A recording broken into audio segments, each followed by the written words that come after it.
Today we're going to take a look at Space Quest 3, The Pirates of Pestulon, because this game has a pack-in that I've never seen in another video game box. We'll start with the art though, which isn't incredibly eye-catching, but they did give it a raised texture on the box, which is nice, and it conveys the Space Quest tradition of not taking itself too seriously, or rather not taking itself seriously at all, with the Monolith Burger drive-thru in the background and the main character eating a hamburger in the cockpit. The description on the back tells us that the game will have Roger Wilco searching for the whereabouts of two video game writers, these guys known only as Two Guys from Andromeda. And of course there are a few screenshots, but as I said, the fun stuff is inside. My copy happens to come with a great mildew smell when you open it. We get 3.5 and 5.25 inch floppies.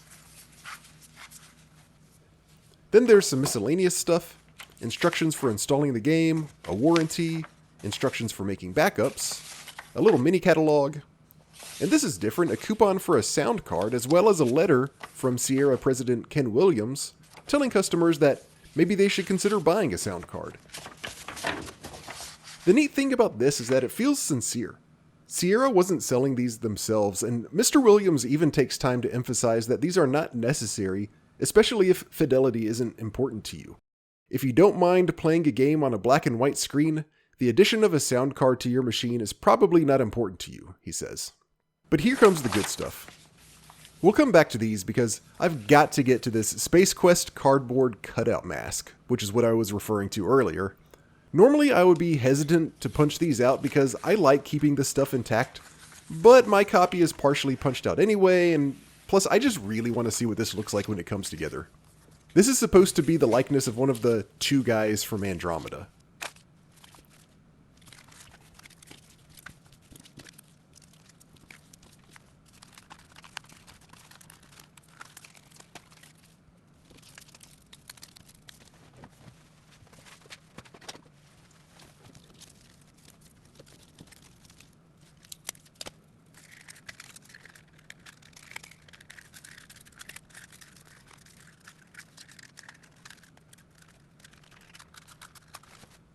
And here we are, and there we go. And then if you want to look like an idiot, you can wear it. So that's the highlight, obviously, but the manual and hint book are worth a look too. Actually, I'm not quite sure what to make of the manual. It's fine, but just look.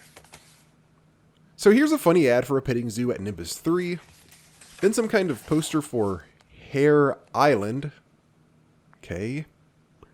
And then note the picture of this creature sleeping by a tree.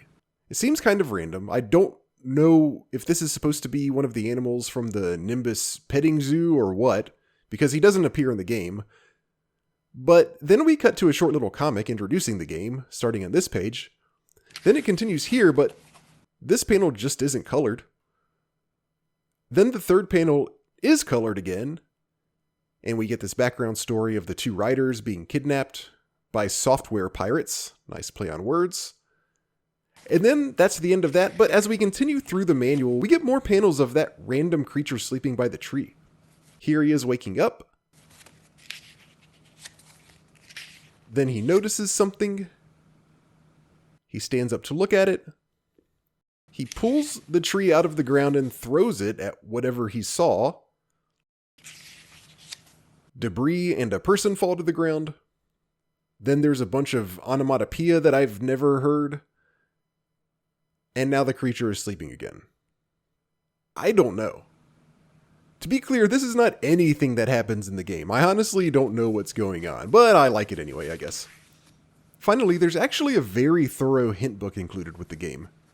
It requires you to use this adventure window to read the solutions, I guess so you don't accidentally spoil something for yourself when you're reading about something else.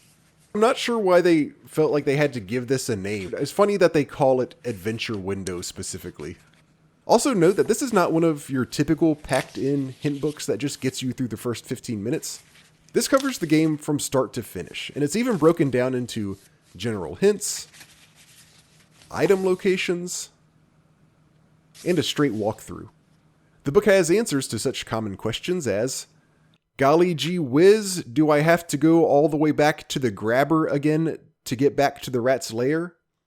And, I've inserted the jelly sandwich into the keycard slot, but nothing happens. The back even has layouts of each area to help you get where you want to go. And there's the age-old notes pages, which the previous owner of my copy made use of, as you can see. This game can be a little obtuse at times, so it's really nice that they just threw this in for free and didn't force you to have to call and pay for hints over the phone, which was common practice back then.